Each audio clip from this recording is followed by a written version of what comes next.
Durga Devakottai chairman Manickavasagam நடுநிலைப் பள்ளியில் 8ஆம் வகுப்பு படிக்கிறேன்.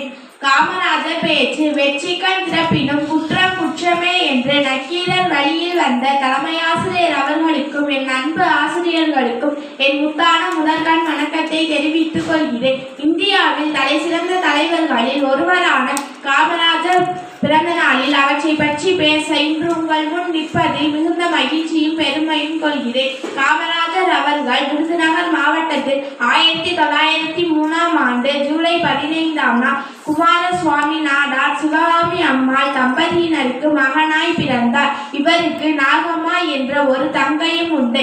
காமராஜர் தங்கை ஒரு சிறு வியாபாரி. தொடக்கத்தில் பள்ளி சென்று படித்து வந்த காமராஜர் தன் 6 வயதில் தந்தையை இழந்த பிறகு பள்ளி படிப்பை கைவிட வேண்டிய நிலைமை உருவானது. பள்ளி படிப்பை கைவிட்ட பிறகு குடும்ப சூழ்நிலை காரணமாக சில காலம் தன் மாமாவின் துணிக்கடையில் வேலை பார்த்து வந்தார். சிறு வயது முதலே சுதந்திர போராட்ட தலைவர்களின் பேச்சுக்களால் கவரப்பட்ட காமராஜர் பின்னால் முழுவதுமாக தன்னை சிறையில் கழித்தார். சுதந்திர போராட்டத்தில் ஈடுபடுத்திக் கொண்டு பல முறை சிறை சென்றார்.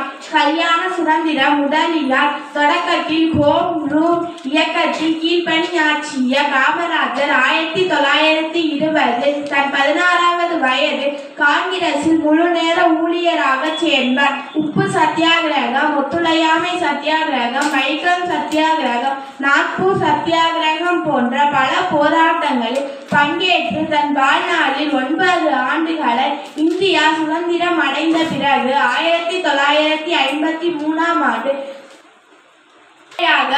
தமிழக முதல்வராக பொறுப்பேற்றார்.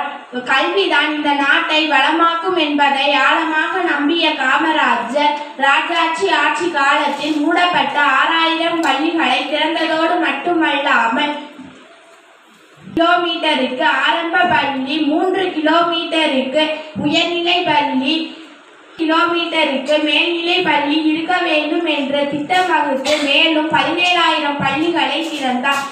பள்ளிகள் திறக்கப்பட்ட பின்னரும் பெரும்பாலான குழந்தைகள் வறுமையின் காரணமாக பள்ளிகளுக்கு வராததை கண்டு மனம் நொந்த காமராஜர் அவர்களை வரவழைக்க ஒரு திட்டத்தை செய்ய அதிகாரிகளுக்கு உத்தரவிட்டார். நன்றி, வணக்கம்.